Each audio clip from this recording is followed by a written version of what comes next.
भारत की संस्कृति में वृक्षों को, वनस्पति जगत को विशेष महत्व दिया गया है। कितने ही उपयोग हैं इन वनस्पतियों के। उनमें से एक है इन वनस्पतियों के विविध भागों जैसे जड़, छाल, फल, फूल, बीज, पत्तों इत्यादि का औषधियों के रूप में उपयोग। तुलसी और नीम के औषधीय उपयोग के बारे में तो आप जानते ही हैं। अच्छा चलिए, आज मैं आपको एक कथा सुनाती हूँ। प्राचीन काल की बात है। तत्कालीन चिकित्सा शास्त्री जीवक गुरुकुल में वनस्पति शास्त्र का अध्ययन कर रहे थे।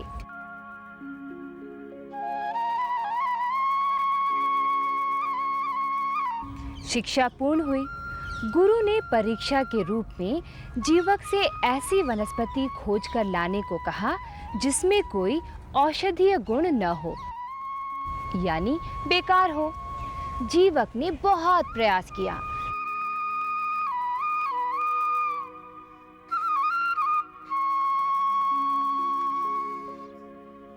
लेकिन उन्हें ऐसी कोई वनस्पति नहीं मिली जिसमें कोई औषधीय गुण न हो, यानी बेकार हो। हताश निराश होकर वापस गुरु के पास पहुंचे। गुरु ने कहा, वत्स, आशीर्वाद, तुम्हारी शिक्षा पूर्ण हुई। सचमुच ऐसी कोई गुणहीन वनस्पति तो है ही नहीं।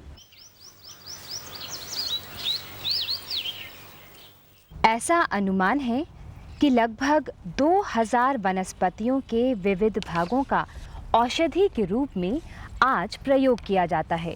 इसका उल्लेख वैदिक काल से मिलता है। अथर्ववेद में वनस्पतियों के औषधीय गुणों का विस्तृत वर्णन है। इसके बाद के 2 प्रमुख ग्रंथ हैं, चरक संहिता और सुश्रुत संहिता। इन ग्रंथों में कुछ ऐसी वनस्पतियों का उल्लेख भी है जो भारतीय मूल की नहीं है। इसका अर्थ ये है कि ये ज्ञान प्राचीन काल में काफी विकसित था और आपस में इस जानकारी का आदान प्रदान भी काफी था। लिखित प्रमाणों के अतिरिक्त ये जानकारी मौखिक परंपरा से भी मिलती है। अनेक जनजातियों, आदिवासी क्षेत्रों में अब भी वनौषधियों का काफी प्रयोग होता है। आज इस क्षेत्र में अनेक अनुसंधान हो रहे हैं। इसके महत्व को देखते हुए हमने आरंभ की है एक श्रृंखला औषधीय वनस्पतियों पर। आपकी जानी पहचानी आसपास की वनस्पतियों में छुपे गुणों से आपका परिचय करवाने के लिए। इस श्रृंखला में आज हम देखते हैं किन गुणों से भरपूर है खजूर।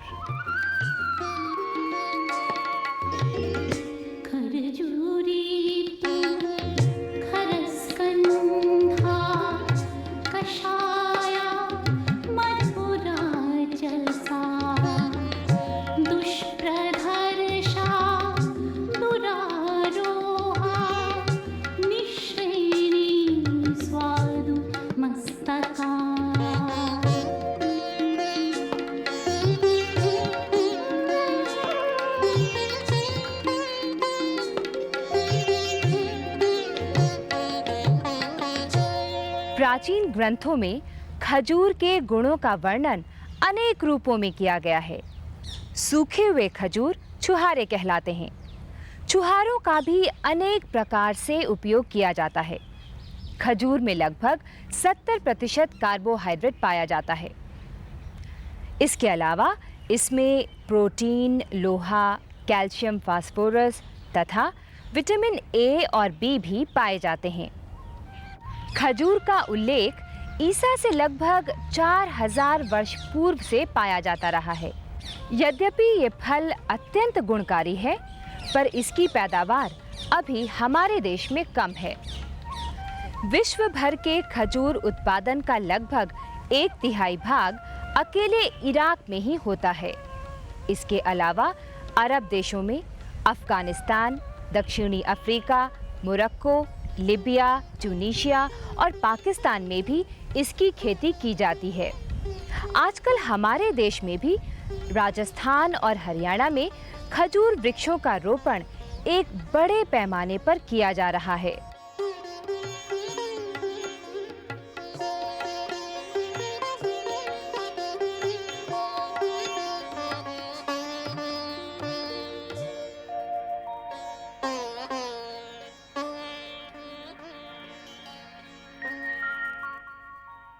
खजूर की खेती के लिए वैसे स्थान उपयुक्त हैं जहाँ पर कि तापमान 40 डिग्री से अधिक पहुँचता है।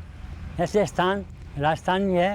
राजस्थान में भी जैसलमेर, बीकानेर, चूरू, बाड़मेर और जोधपुर ज़िले इसके लिए उपयुक्त पाए जाते हैं। जैसा कि कहा गया है कि इसके पैर पानी में और सिर आग में रहना चाहिए।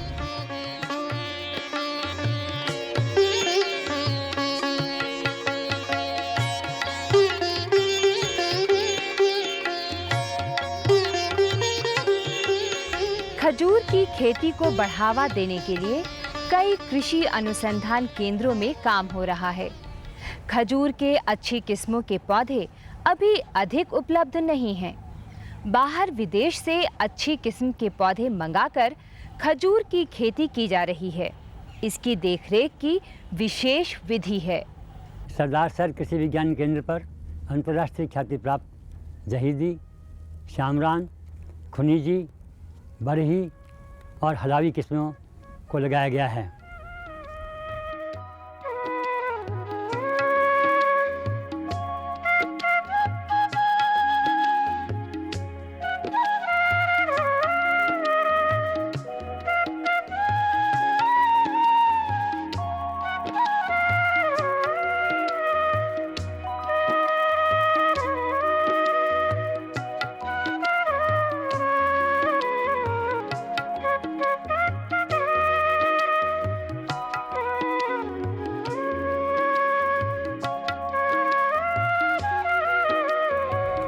इसको लगाते समय एक पौधे से दूसरे पौधे की दूरी 8 मीटर रखी जाती है। इस अधिक दूरी रखने का कारण यह है कि जब पौधा बड़ा होता है तो ऊपर उसका फैलाव होता है ना। एक पौधे से दूसरा पौधा मिल न सके और उसके अंदर धूप का और हवा का बराबर संचार हो।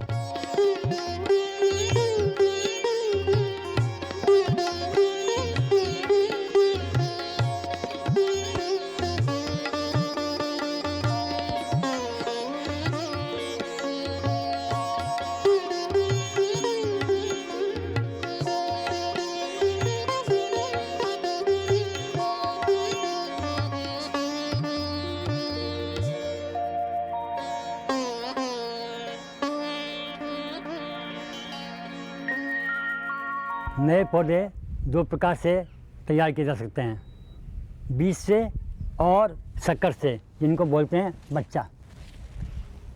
बीज से पौधे इसलिए नहीं लगाते कि उसमें आधे नर निकलते हैं और आधे मादा पौधे निकलते हैं।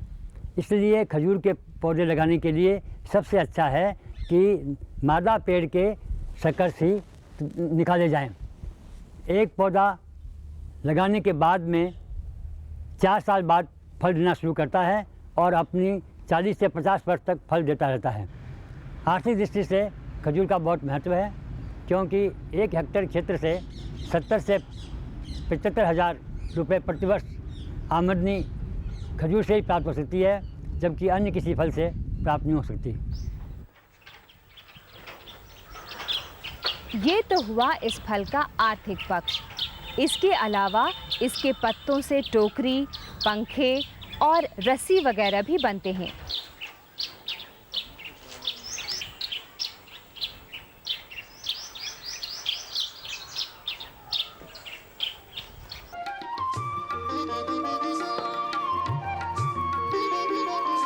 इसके अलावा खजूर के फल में अनेक औषधीय गुण भी विद्यमान हैं। क्षतक्षयापहं हृदय शीतलम् अर्पण गुरु रसपाके च मधुरं खरजूर रक्तपित्तजित्।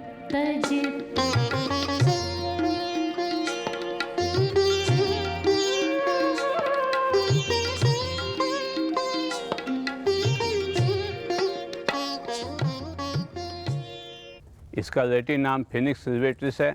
इसका फैमिली जो है वो पामी फैमिली का आता है, जो नारिकेल कुल कहते हैं इसको। इसका जो फल होता है वो पिंड खजूर होता है और ये शुरू में हरे वर्ण का होता है, बाद में लाल वर्ण का हो जाता है और सूखने के बाद कुछ कालापन ये होता है, वो छोरा कहलाता है। इसके जो बीज हैं वो नेत्र ज्योति के लिए या नेत्राभिसंध के लिए बकरी के दूध में घस करके उसको लगाया जाता है। खजूर जो होता है उसका प्रयोग रक्त पित्त के लिए विशेष लाभदायक होता है। इसके उपयोग के संबंध में बताया है कि खजूर पोषक, बल एवं मूत्र होता है और यह ज्वर एवं मसूलिका के बाद होने वाले जो कमजोरी होती है उसे यह दूर करता है। इसको दूध में उबाल करके प्रयोग में देते हैं। खजूर से निकलने वाला एक रस होता है जो नीरा कहलाता है। यदि इसका ताज़ा प्रयोग किया जाए तो यह अधिक शरीर को पौष्टिक बनाता है।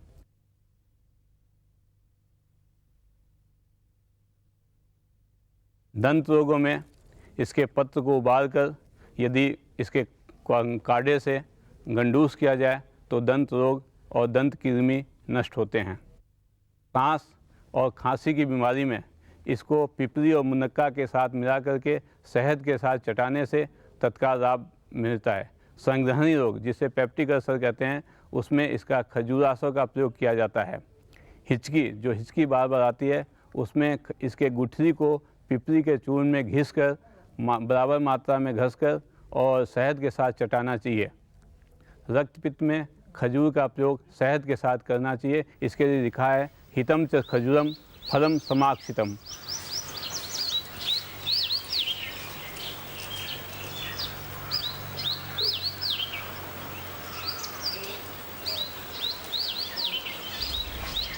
सचमुच गुणों से भरपूर है खजूर। आप सब भी तो वनस्पतियों के औषधीय गुणों के बारे में कुछ न कुछ तो अवश्य जानते होंगे।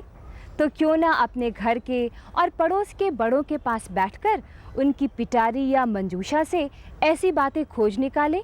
पर हाँ, दवा के रूप में इनका प्रयोग ऐसे ही ना करें। किसी जानकार से सही मात्रा और उनके मिश्रण के बारे में परामर्श लेकर ही करें। ये वनस्पतियाँ हमें बहुत कुछ देती हैं। सदियों से इन्होंने हमें दिया ही दिया है। क्या हम उन्हें कुछ नहीं दे सकते? थोड़ा सा सम्मान और प्यार भरा संरक्षण। आइए हम करते हैं अपने वृक्षों को नमन, वंदन और अभिनंदन।